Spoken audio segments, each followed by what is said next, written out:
அறிவே மனம். உங்கள் உளவியல் சகோதரி எம்எஸ்கே பிரியா. நிறைய இடங்கள்ல நம்ம பேசுகிறப்ப என்ன பண்ணிடுவோன்னா, என்ன பண்ணுறதுன்னு தெரியாமல் அவர்கள் எதிர்முனையில் இருக்கிறவங்க கேட்குறக்கு பதில் சொல்லிகிட்டே வருவோம். பின்னாடி தான் யோசிப்போம், ஐயையோ நம்மளோட தகவல் எல்லாம் நம்ம சொல்லிட்டோமே அப்படின்னு சொல்லி. அப்போ ஏன் அப்படின்னா, நம்மளுக்கு பேச தெரியாதனுடைய விளைவு தான்.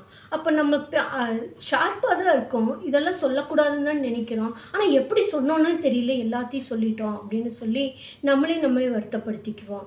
அப்போது எதிர்முனையில் இருக்கிறவங்க எதைய பேசுகிறாங்கன்னு தெரிஞ்சுக்கணும், எப்படி பேசுகிறாங்கன்னு தெரிஞ்சுக்கணும், நம்மளோட தகவலை சேகரிக்கிறாங்களா, இல்லை நம்மக்கிட்ட அறிவுரை கேட்க வர்றாங்களா, இல்லை நம்மளை பற்றின ஃபுல் விவரத்தை தெரிஞ்சுக்க வர்றாங்களா, இல்லை என்டர்டெயின்மெண்ட்டுக்கு பேச வர்றாங்களா அப்படிங்கிறத நீங்கள் புரிஞ்சுக்கிட்டு தெரிஞ்சுக்கிட்டு நண்பர்களிடத்திலானாலும் உறவினர்களிடத்திலானாலும் சமூகத்திலானாலும் பேச கற்றுக்கொள்ள வேண்டும்.